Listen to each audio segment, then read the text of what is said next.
oitavo ano, tudo bem com vocês? Bom, vamos agora para mais uma videoaula e nessa videoaula nós vamos fazer a correção da nossa avaliação.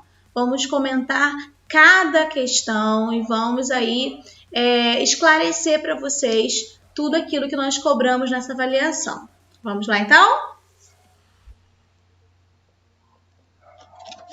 Para iniciar, nós temos aqui um texto e eu vou ler junto com vocês. Ler ajuda a escrever? Os olhos do leitor sustentam as mãos do escritor. A leitura e a escrita estão intimamente ligadas porque a primeira nutre a segunda. É praticamente impossível que um leitor sensível não se torne um bom escritor. Quem lê norteia sua escrita sobre 3 pilares: o da criticidade, o do conhecimento e o da apreensão da língua. Quanto ao pilar da criticidade, podemos dizer que a leitura crítica permite-nos uma melhor compreensão da intrincada realidade que vivemos. Ler o mundo é engendrar o humano. Aqui, já o conhecimento é desvelado a quem lê num encontro cosmogônico, ou seja, pela leitura o universo se abre ao homem. Finalmente, no diálogo linguístico, o leitor encontrará o sêmen que fecundará a criação transfigurada na escrita. Assim, podemos dizer que a leitura é mestra-mãe da escrita. Ela alimenta em seu seio o texto que nasce. Temos um texto aí de Sandra Aparecida da Silva e vamos para a nossa primeira questão.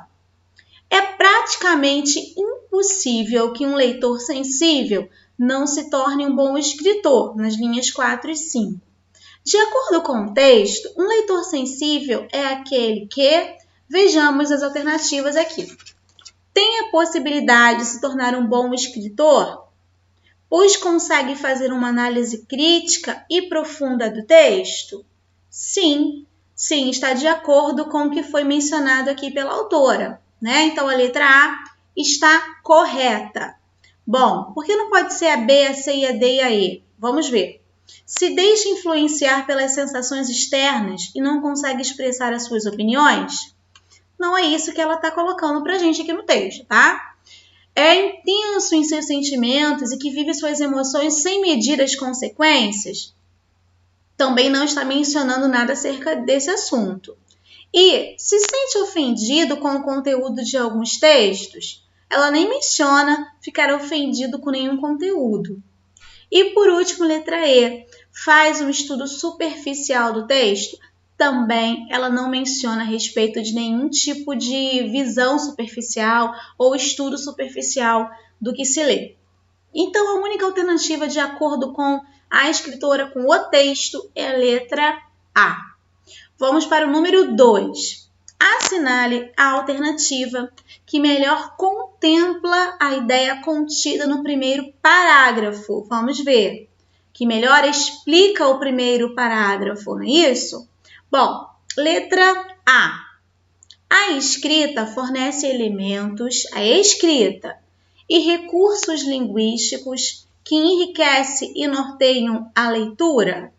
Será que o primeiro parágrafo fala isso? Os olhos do leitor sustentam as mãos do escritor. Os olhos do leitor sustentam as mãos do escritor.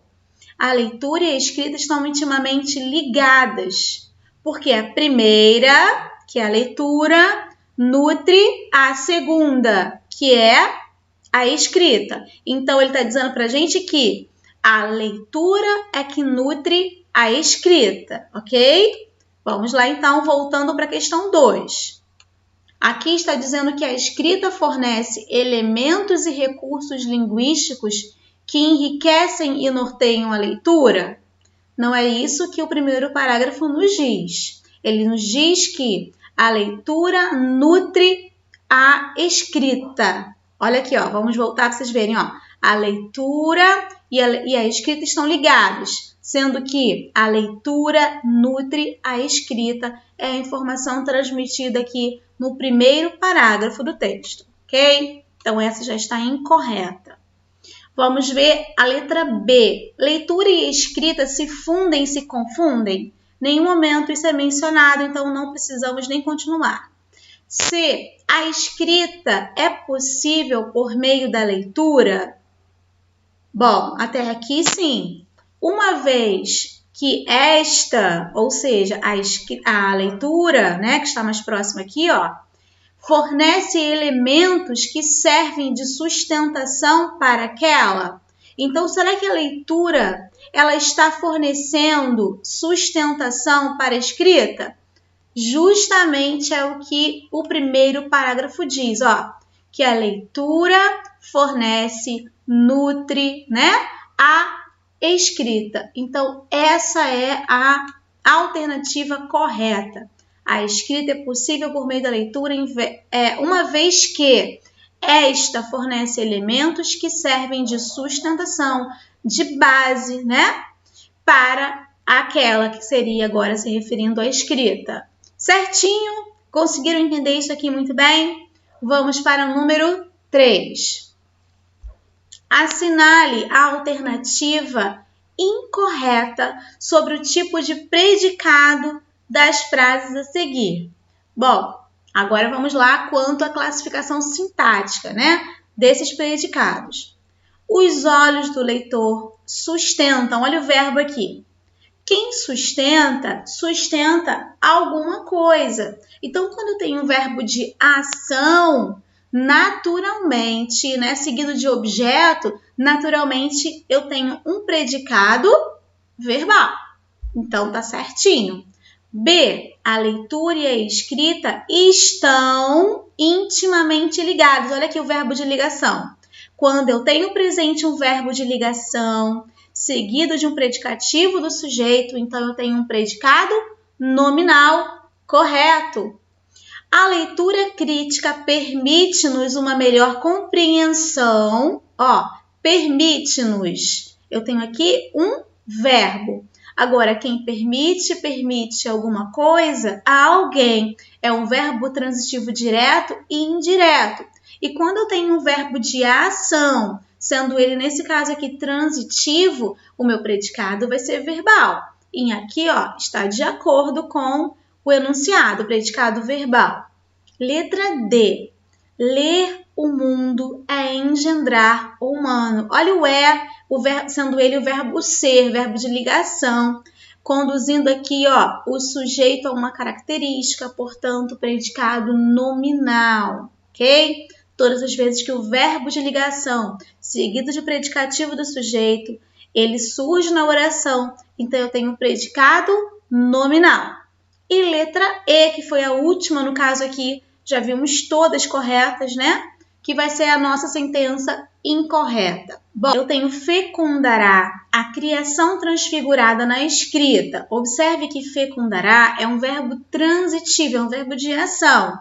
E ele vai vir seguido de um complemento dessa ação verbal, no caso é o objeto direto, porque quem fecunda, fecunda algo, alguma coisa. Então, o que vem em seguida será o complemento verbal, o objeto direto. Então, se esse verbo seguiu-se, exigiu um complemento, que no caso é o objeto direto, então eu tenho um predicado verbal e não um verbo nominal. Para que eu tivesse um predicado verbo nominal, eu teria que ter um verbo de ação seguido de predicativo do sujeito ou predicativo do objeto, que não é o caso dessa oração, ok? Então, letra E está incorreto. Vejamos o número 4. Os olhos do leitor sustentam as mãos do escritor. Bom, eu preciso transcrever aqui o trecho, né, que nós temos aqui o predicado e classificá-lo. Bom, vejamos. Primeiro passo, sempre encontrarmos o verbo sustentam. Quem sustentam as mãos do escritor? Os olhos do leitor. Então, eu já vou retirar o sujeito da minha oração. Tudo aquilo que sobrou é o meu predicado. Bom, e agora para identificar e classificar esse predicado, eu vou observar se esse verbo é de ação e se o complemento desse verbo é um objeto ou se é um predicativo. Vamos lá. Os olhos do leitor sustentam. Quem sustenta, sustenta alguma coisa. Esse verbo exige o complemento, então ele exige um objeto direto, porque ele não exige preposição. Então, a gente já conseguiu entender que é um verbo de ação que exige um objeto direto. Então, nesse caso, esse predicado será classificado como predicado verbal, certo? Muito bem. Vamos para o número 5. Questão muito fácil, né?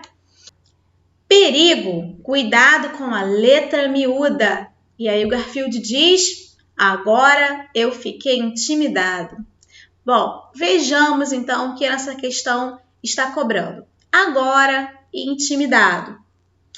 Bom, essas duas palavras aqui, sintaticamente, são classificadas como... Vamos lá iniciar primeiro pelo nosso verbo, como sempre fazemos. Fiquei. Quem ficou? Eu. Sujeito que está explícito, sujeito simples. E intimidado. Intimidado é o predicativo do sujeito, porque está sendo ligado através de um verbo de ligação e está sendo relacionado a uma característica atribuída a esse sujeito. Então, temos já aqui, a classificação sintática de intimidado, que é predicativo do sujeito, e temos também o agora. Vejamos o agora. O agora nos dá uma circunstância, uma ideia de tempo. Olha, eu fiquei intimidado. Fiquei quando? Agora. Então, agora estabelece essa circunstância para essa oração de tempo. Portanto, sintaticamente, ele é classificado como um adjunto adverbial. Então, eu tenho aqui, respectivamente, o adjunto adverbial e o predicativo do sujeito, certo? Então, a letra C. Certinho, fácil, fácil. Vamos para a questão 6. Faça uma análise sintática na oração abaixo. Olha que frase simples. Vocês fizeram. Os pássaros voam na mata. Começando pelo verbo. O verbo aqui é voam. Quem voam na mata? Os pássaros. Os pássaros será o meu sujeito. O núcleo desse sujeito é pássaros, portanto, eu tenho um sujeito simples, ok? Agora vamos lá. O os, que está acompanhando o substantivo pássaros, é o meu adjunto adnominal, está junto do nome. Agora vamos para o verbo, para o predicado. Voam na mata. Eu tenho voam. Quando eu digo para vocês que os pássaros voam, essa ação já tem uma informação completa, um sentido completo. Então, esse verbo é um verbo intransitivo, porque ele não exige nenhum complemento. Então, voam é um verbo intransitivo e o que vem em seguida é uma informação acessória, que é a função do adjunto adverbial. Então, nesse caso aqui, na mata é o local, é o lugar.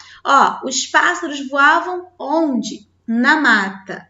Então, eu tenho o adjunto adverbial na mata. Tranquilo, fácil, fácil. Tenho certeza que vocês não tiveram dificuldade em fazer essa avaliação. Essas questões vocês já conheciam muito bem, são muito capazes. Bom, meus queridos, e é isso. Fiquem com Deus. Até a próxima videoaula, se Deus quiser. Um beijão. E tchau, tchau!